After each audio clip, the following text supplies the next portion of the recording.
Juntos no Enem. Governo do Estado do Rio Grande do Norte. Oi pessoal, tudo bem com vocês? Aqui quem está falando é a professora Vânia Borges. A gente vai falar sobre redação hoje. Antes de começar a aula, deixa eu só mandar um alô e um abraço bem apertado para os meus alunos da Escola Municipal Professora Terezinha Paulino de Lima, no Parque dos Coqueiros. Também para os meus alunos da Escola Estadual Santos Dumont, em Parnamirim. Dizer que estou morrendo de saudade de vocês, mas que agora a gente vai poder ficar um pouquinho mais pertinho por causa das aulas que vão ser televisionadas, certo, pessoal? Então, para começar a conversa, para início de conversa, não achem que nessa aula eu vou fazer, como é que eu posso dizer, dar dicas para vocês, ou preparei um material cheio de macetes de como eu vou virar um escritor de redação em uma aula, porque isso é impossível, pessoal. A escrita é uma prática, É uma prática que envolve muitos exercícios e bastante técnica. A escrita, ela precisa ser aperfeiçoada, ela precisa ser treinada, trabalhada. E é por isso que uma criança lá na alfabetização, primeiro ela aprende as letras, depois ela vai juntando as sílabas e depois ela completa as palavras, para poder escrever as palavras, depois ela vai aprender a escrever frases, depois ela vai aprender a escrever períodos e por assim vai, Então nós vamos começar do beabá, a gente vai começar do básico. O que eu programei para vocês é um material que vai trazer desde o princípio do que é essa dissertação argumentativa lá do Exame Nacional do Ensino Médio até a proposta de produção textual e como essa produção textual é corrigida pelos avaliadores. Para início de conversa, vamos aqui, certo? Não se escreve por escrever. Por que eu quis iniciar a minha aula com esta oração? Não se escreve por escrever. A escrita é uma prática social. É uma prática que está ligada a diversas outras práticas, Escrever implica, primeiramente, assumir que há um sujeito que quer transmitir uma mensagem. Há um sujeito interlocutor que vai ler esta mensagem. Há um contexto de criação social que vai envolver essa prática de escrita. Diferentemente como muitos falam por aí, às vezes lá na minha aula, os meus alunos dizem: professora, eu não nasci com esse dom, eu não tenho esse dom das palavras, esse dom da escrita. Alguns outros falam: professora, escrever para quê? Hoje em dia tudo é no celular, tudo é no computador. Para que a gente precisa escrever no caderno? Para que a gente precisa escrever aqui nesse papel? E são discursos, pessoal, que a gente precisa de alguma maneira, Eu, enquanto professora de linguagens, preciso combater, A escrita não é um dom, A escrita é um exercício. Ninguém nasce falando, ninguém nasce andando, dirigindo ou qualquer outra coisa. Vou aqui usar um exemplo para vocês, um exemplo bem prático. Quando eu tirei minha habilitação, Eu toda cangueira lá, subindo nos meus fios, arranhando as calotas do pneu do carro, sem conseguir fazer baliza, sem conseguir executar manobras básicas de uma pessoa que já tem uma certa noção da direção, Com o tempo eu fui praticando. Hoje eu acho que eu dirijo muito bem, obrigado. Pelo menos nem multas, nem batidas, nem infrações eu não tenho aí na minha carteira, na minha habilitação, não. Mas eu insisti, Eu não nasci fazendo isso. Eu aprendi a fazer isso, eu aperfeiçoei a minha prática de direção e hoje eu encontrei a minha maneira. Vamos aqui trazer este exemplo de dirigir para a nossa prática de escrita. Uma hora vocês vão encontrar a maneira de vocês de escrever. Vão encontrar essa forma que vai fazer sentido, onde você vai se sentir confortável na escrita. Mas para isso a gente precisa arriscar, a gente precisa treinar e substancialmente, pessoal, nós precisamos acreditar que vai dar certo. Então talvez essa seja a premissa número 1 dessa aula. Tem que acreditar que vai dar certo. E aí, vocês acreditam que vocês vão sair daqui mega escritores, pessoas escrevendo muito bem, obrigado, vários gêneros textuais? Eu acredito. Não se escreve por escrever. E por que nós vamos escrever? Para que nós vamos escrever? Nós vamos escrever porque você quer uma vaga na universidade. Nós vamos escrever porque você quer mostrar para o seu professor avaliador que essa vaga é sua. Você quer mostrar o quanto você lutou por ela. Não somente lá para o Enem, tá, gente? O material da gente aqui está organizado para o Enem, mas os concursos que vêm aí, né? Escrita é uma prática necessária. Você vai precisar da escrita para praticamente tudo. Independentemente de estar escondido aí por trás desse celular, tem um sujeito que digita aí a mensagem. Ok? Podemos passar? Vamos lá. Então, pessoal, começando do zero, cheguei lá na prova, no Enem, respondi várias questões, né? As questõezinhas lá com as alternativas, A, B, C, D, E. Cheguei na redação e percebi que não tem alternativa lá para marcar. Não tem 5 possibilidades. E aí, o que é que eu faço? Pego o papel, dou uma lidinha e escrevo qualquer coisa? Claro que não, gente, certo? A partir de agora, a gente vai falar o que é que esse Exame Nacional do Ensino Médio, ele espera de você. Independente de ser um aluno que está terminando o ensino médio, ou se é uma pessoa que terminou o ensino médio há um certo tempo e está querendo agora dar um passo à frente, entrando na universidade, ou sendo apenas uma pessoa que está tentando aí testar os seus conhecimentos, certo? O Enem, ele é um exame que está organizado, a forma que ele está organizado é muito, principalmente a parte da redação, é muito na questão desta opinião, dessa fundamentação que esse indivíduo tem a trazer e a colaborar com o exame, pessoal. Então, não achem que existe uma fórmula do que é que deve ser escrito lá, do que é que os professores gostam de ler, ou a chave de resposta para fazer uma redação muito interessante. Na verdade, os professores avaliadores, eles gostam de ler bons textos, independentemente da opinião que seja construída naquele texto, né? E por isso que nós vamos falar agora essencialmente do que é que esse exame espera, ok? Uma dica que eu sempre dou para todos os meus alunos é: peguem as provas dos anos anteriores. É muito importante a gente se familiarizar com a linguagem do Exame Nacional do Ensino Médio. Cada exame, cada prova, pessoal, tem uma forma de organização e de estruturação diferente. Se você pega, por exemplo, eu sou da época do vestibular, né? Não vou revelar aqui a idade, mas eu não sou da época do Enem.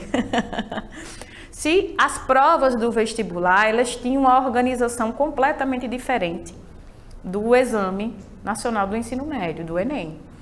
Se você pega lá o vestibular da FUVEST, da Unicamp, da PUC, da USP, se você pega os concursos públicos, as bancas dos concursos públicos, certo, pessoal? Cada organizadora dessas avaliações tem uma sistemática de trabalho. Então, é importante que vocês se familiarizem com essa forma de avaliação do Enem. Não somente pela questão das questões em si, que são bastante interdisciplinares e muito organizadas a partir do pressuposto interdisciplinar do conhecimento, como também a prova de redação, que sempre vai exigir desse aluno ou solicitar desse aluno um conhecimento global, certo? Mas mais especificamente local aqui do nosso país. É uma problemática que vai ser presente ao nosso país, certo, pessoal?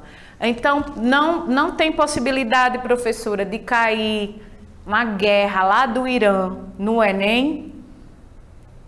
As possibilidades são poucas, gente, já que é um exame nacional. Aqui, ó, é um exame do nosso país. Então, vamos aqui dar uma olhadinha nesse slide que eu organizei aqui para vocês. A prova do Enem, certo? Ela vai exigir, pessoal, a prova de redação, que vocês construam um texto dissertativo argumentativo em prosa, certo? Esse texto argumentativo, ele vai estar, obviamente, pautado na proposição temática que o Enem vai fornecer para vocês. Então, vias de regra, o que é que o Enem ele espera? O que é que essa banca avaliadora espera? Espera que você pegue este tema que vai ser fornecido na própria avaliação, que deste tema você crie sua própria tese. O que é a tese? Tese é aquilo que eu quero defender, é a minha opinião sobre o tema. Que essa tese ela esteja fundamentada em argumentos plausíveis, conferíveis, argumentos verdadeiros, pessoal. E que estes argumentos levem este leitor a criar uma proposta de intervenção pautada no respeito aos direitos humanos. Ou seja, duas informações muito importantes aqui, pessoal. Não é só criticar, não é só escrever uma redação para falar mal de A, falar mal de B, não é só para falar do problema. Na verdade, é um problema nosso, é uma problemática não somente do governo, do presidente, do governador, do prefeito, do vereador, é uma problemática onde está inserida a sociedade. Então, esse avaliador, ele espera que você se coloque nessa problemática, de modo a que esse raciocínio seja construído e que no final do texto seja apresentado algo que todos nós possamos fazer. Nós, enquanto sociedade civil, nós, enquanto pais, educadores, cidadãos conscientes, com o direito do voto, certo, pessoal?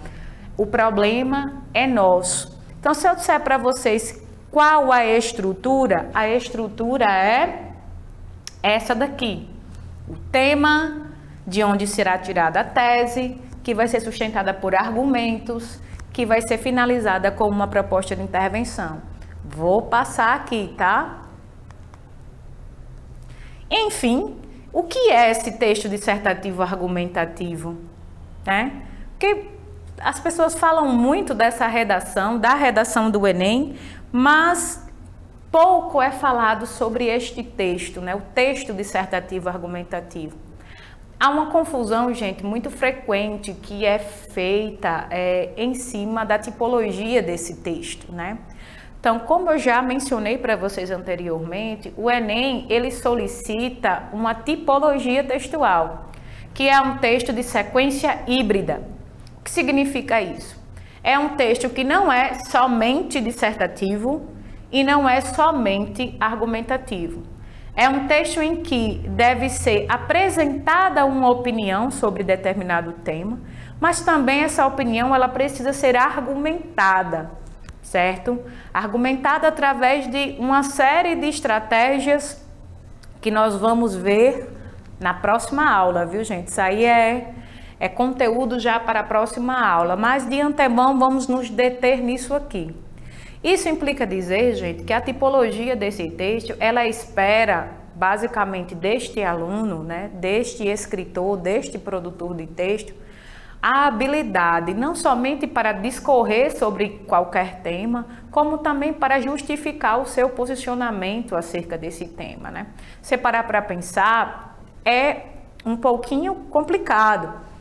É um pouquinho, mas não é muito complicado não. Uma coisa é eu perguntar qual é a sua opinião.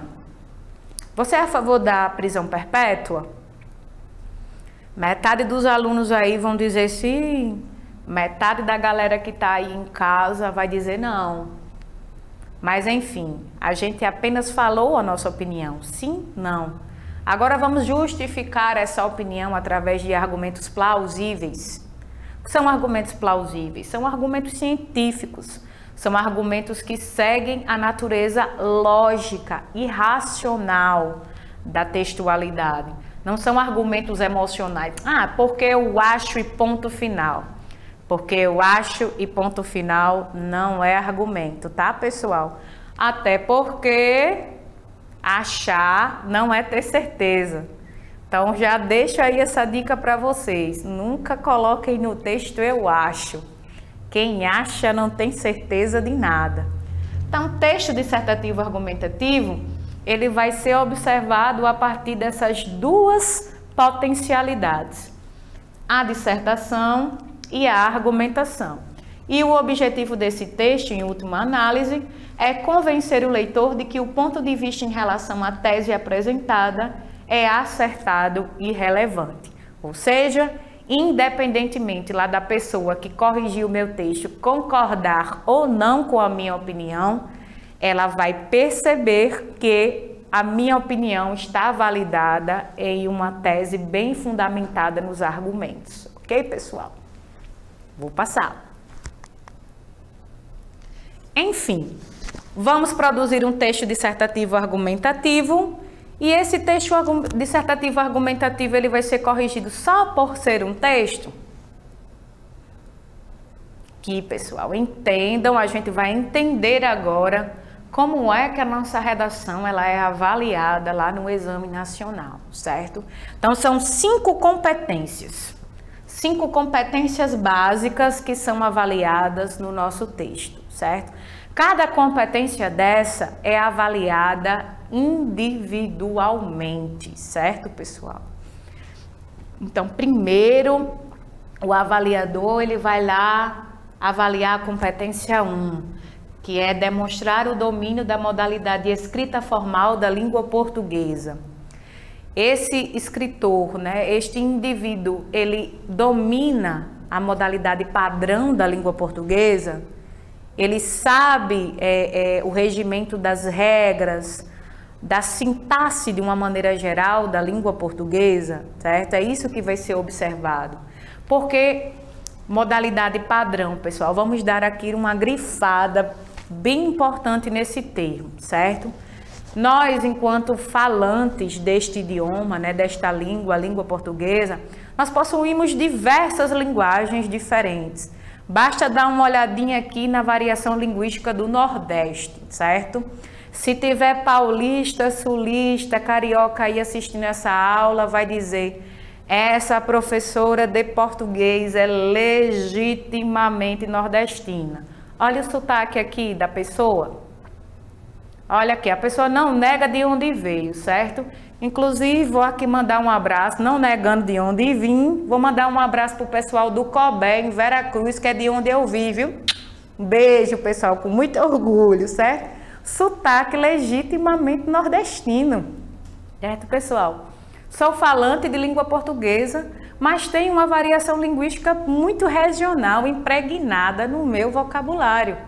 Bem, mas eu conheço a norma padrão. E eu sei que quando eu for escrever lá o meu texto, a minha redação, a minha tese de mestrado, de especialização, a redação do Enem, tem vários termos e tem uma linguagem que não vai poder ser apontada nesse texto, porque é uma linguagem de utilização coloquial, certo, pessoal? Então, por mais que você fale aí com seu amigo, fechou, brother? Você não vai colocar isso lá na redação porque ele está pedindo a norma padrão. Não é que seja certo ou errado, é que não é adequado para o que a gente está se propondo fazer agora, tá? A gente está se propondo fazer um texto dissertativo argumentativo. Agora vamos voltar para ali.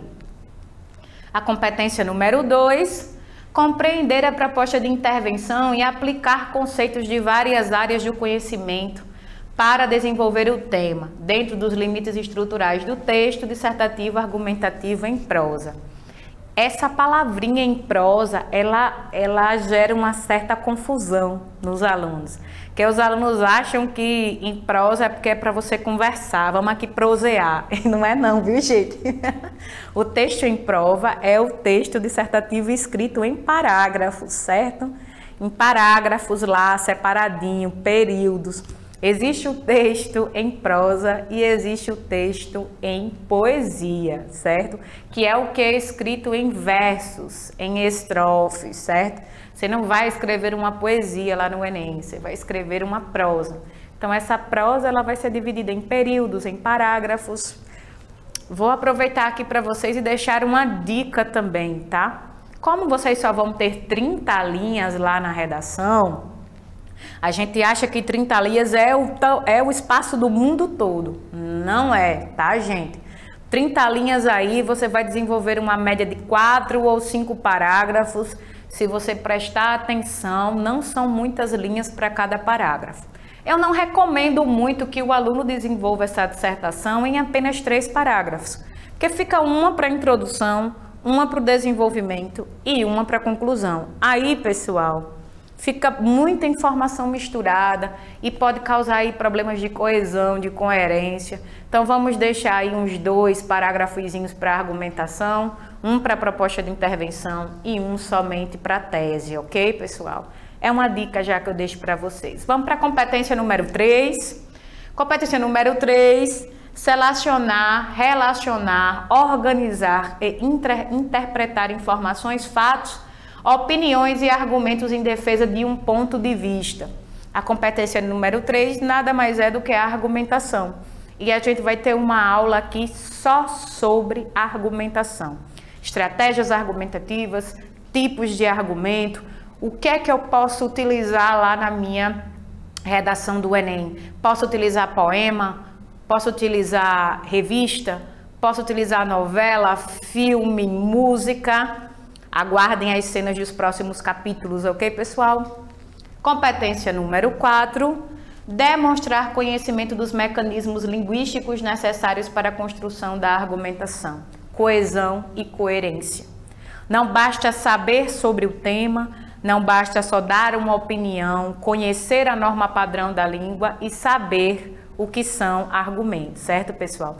É preciso relacionar todas essas informações de maneira que fique algo coeso e coerente, certo?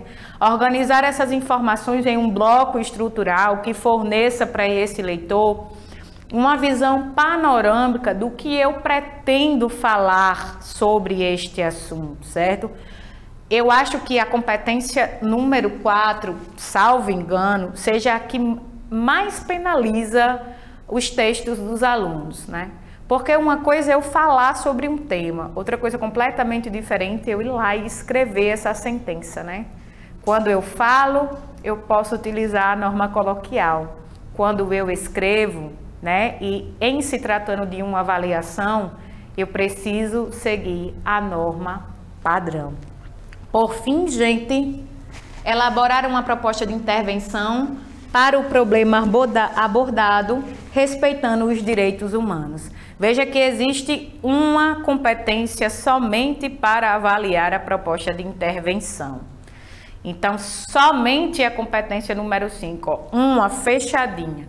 O texto pode estar todo maravilhoso, muito bem escrito, mas se lá no final do texto eu não apresento uma sugestão do que precisa ser feito com essa problemática, o meu texto está sem a proposta de intervenção. E o texto estando sem a proposta vai ficar incompleto. Vocês já vão perder aí 200 pontos. Quer entender como é que fica a questão da nota? Vamos aqui, pessoal, dá uma olhadinha. Eu peguei aqui a competência número 1. Vocês lembram? Eu acabei de falar. Qual é a competência número 1?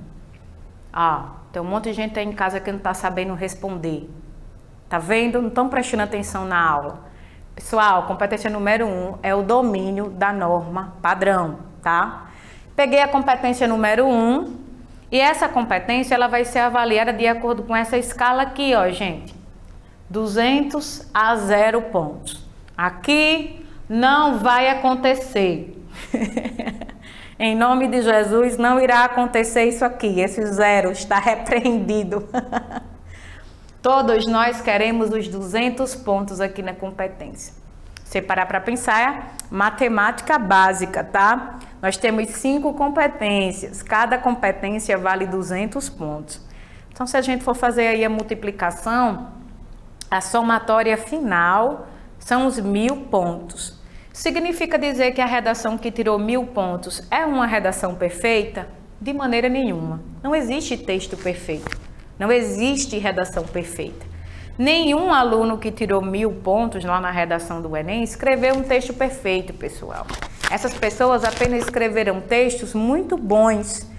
Textos que cometeram o mínimo de erros possíveis, né? Se você der uma olhada no manual dos estudantes do Ensino Nacional do Exame Nacional do Ensino Médio, o manual de redação do Enem tem alguns exemplares das redações que tiraram nota 1000 no ano anterior. Você vai perceber que muitas vezes a redação que tirou 1000 nem é essa redação espetacular, mas é uma redação que foi bem escrita, foi bem elaborada, foi bem fundamentada e principalmente ela está bem articulada, os elementos entre si. Então a gente vai buscar aqui cometer o mínimo de erros possíveis, né? E fundamentar esse nosso texto no máximo de informações relevantes que possam ser aproveitadas lá na argumentação. Mas aí o que é que eu quero que vocês compreendam, gente? Que qual é a redação que vai tirar 200 pontos lá na competência número 1, né? Que é o domínio da norma padrão. É a redação que vai demonstrar um domínio excelente, muito bom domínio. Isso significa dizer que a pessoa não vai poder cometer um errinho ali, ela esqueceu uma vírgula, ela esqueceu um acentozinho de uma palavra, certo, pessoal? Aí ela vai perder? Não, porque o professor avaliador ele vai ter esse bom senso de que esse pequeno desvio não é um problema maior diante do que foi produzido. Agora vamos dizer que esse texto ele se repete várias vezes. Se esse problema ele se repete, ela já não vai demonstrar um excelente domínio, né? Vai demonstrar um domínio mediano. O que é que vai acontecer lá com a nota 0? É o aluno que não demonstra domínio nenhum. É o aluno que fugiu completamente da proposta, do que foi proposto. A redação de vocês, gente, é avaliado segundo esses critérios: 200, 160, 120, 80, 40 e 0. Vamos lá? Aí eu trouxe para vocês, pessoal, a proposta de redação do Enem de 2019. Não vai dar para dar uma lidinha porque tá bem miudinho aí, certo? Então aqui, a proposta, como é que ela é composta? Ela é composta pelas instruções gerais. Leiam as instruções, gente, por favor, leiam as instruções. Elas estão lá para serem lidas, certo? Para serem observadas. Uma das coisas que, por exemplo, diz lá na instrução são os critérios de recebimento da nota 0 para a redação. Então, os critérios que são apontados como a redação que vai ser anulada. É importante que vocês leiam. Por quê? Porque uma redação que tem menos de 7 linhas ou até 7 linhas, ela nem vai ser corrigida lá no Enem. Como é que eu apresento uma tese, desenvolvo um argumento e crio uma proposta de intervenção em 7 linhas? Isso é possível? Que super-herói é esse que consegue escrever uma redação em 7 linhas? Pessoal, se prestar atenção, 30 linhas é bem pouco para o que a gente tem que fazer aí, tá? Então, essa galera que tem a letra muito grande, tem que tomar cuidado com essa letra tão exagerada, porque o que você poderia escrever em 5 linhas, você utilizou 15, né? Tem que tomar cuidado. Deixa até uma dica aqui para vocês: caderno de caligrafia. A galera tá toda utilizando bastante celular hoje em dia. Tem gente que não sabe mais nem como é que segura uma caneta, não é verdade? Então, caderno de caligrafia faz vergonha a ninguém não. Eu utilizei várias vezes. Minha professora de português lá no ensino fundamental, a professora Estela Bispo, Um beijo para você, Estela, minha companheira de trabalho na Santos Dumont. Fez eu preencher caderno de caligrafia e hoje a minha letra eu acho que é bonita. Pergunto aos meus alunos se a minha letra não é bonitinha. Instruções para a redação. Aí a gente vai ter os textos motivadores e a gente vai ter a proposta de redação. Pessoal, textos motivadores são textos que estão ali apenas para motivar o entendimento desta proposta de redação. Eu não posso e eu não devo utilizar fragmentos dos meus textos motivadores fornecidos na coletânea para compor o meu texto, certo? O meu texto não tem que usar nada dos textos motivadores. Eu li os textos, eu criei a minha própria opinião sobre e eu desenvolvi o meu raciocínio e o meu próprio texto. Então, textos motivadores, olha aí o nome, motivador, nada mais. E por fim, a proposta da redação, que o que é que pedia a proposta de redação de 2019, olha. A partir da leitura dos textos motivadores e com base nos conhecimentos construídos ao longo de sua formação. Vamos aqui abrir um parêntese. Não somente as informações que estão contidas nos textos motivadores. É preciso que a gente pare para pensar no conhecimento, na nossa bagagem, no que a gente carrega durante a nossa vida. Tem várias coisas que a gente sabe sobre este assunto que não estão nos textos motivadores, mas que vão entrar lá para compor a nossa opinião na nossa dissertação argumentativa. Então essa talvez seja a grande sacada do Enem, né? A grande sacada da redação, dessa proposta de redação que vai ser fornecida para vocês, é que ela considera tudo aquilo o que eu trago na minha formação enquanto indivíduo, enquanto cidadão. Não somente o que está ali no texto motivador, tá, pessoal? Mas, obviamente, nós temos que dar uma filtrada, né? A gente tem que dar uma filtrada bem, passar numa peneira, porque tem muita coisa da nossa vida que não é relevante para fundamentar uma tese. Então, a proposta de redação, gente, vai estar assim. Vou deixar aqui como dica para vocês, na verdade, como tarefinha de casa. Todo mundo vai pesquisar essa proposta de redação aí na internet, vai dar uma lidinha e vai tentar fazer algumas anotações sobre esse tema, tá? Não precisa escrever o texto agora não. Basta fazer as anotações. Quais são os problemas? Quais são as soluções? O que é que eu sei sobre esse tema? O que é que eu posso citar lá na proposta, tá?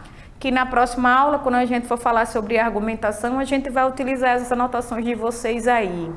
Muito importante lembrar isso aqui, ó. Fique atento.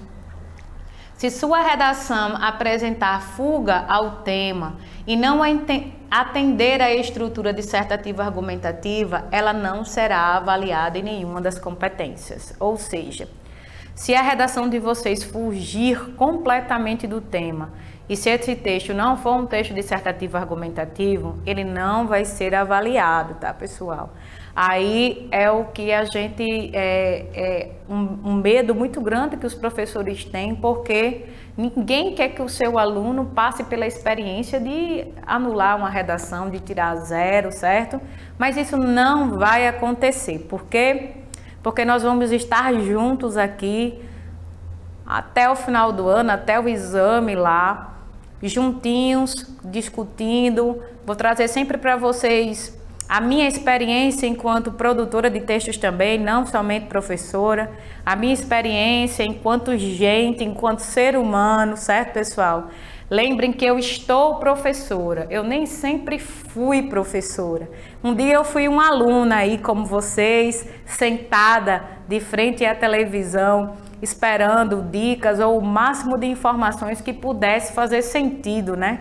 Na minha escolarização, né? Fui aluna de escola pública e, como a gente sabe, os recursos são limitados. Então, toda oportunidade a gente deve agarrar e a gente deve lutar, né, com essa oportunidade, né, batalhar com ela pelo nosso sonho. Então, a gente vai ficando por aqui para terminar a nossa aula, né? Quem conhece Tia Voininha sabe que eu jamais poderia terminar a minha aula sem um trechinho de uma poesia. Então, para terminar esse encontro de hoje, eu escolhi nada menos do que Fernando Pessoa. Vamos ler juntos? Valeu a pena? Tudo vale a pena, se a alma não é pequena. Quem quer passar além do bojador, tem que passar além da dor. Deus ao mar, o perigo e o abismo deu, mas nele é que espelhou o céu. Eu posso fazer minha interpretação desse texto para vocês, mas aí eu vou deixar vocês pensarem, né? Tudo vale a pena se a alma não é pequena. O bojador, né? O bojador, né? A vista para o mar. A gente jamais vai poder ter essa vista linda na nossa vida, a gente vai poder olhar para o mar se antes a gente passa por esse céu nublado, se antes que a gente passe pela dificuldade, certo, pessoal? Então, dificuldade a gente enfrenta e o sonho a gente realiza. Um beijo, fiquem com Deus, Nossa Senhora guarde vocês, até a próxima aula. Juntos no Enem. Governo do Estado do Rio Grande do Norte.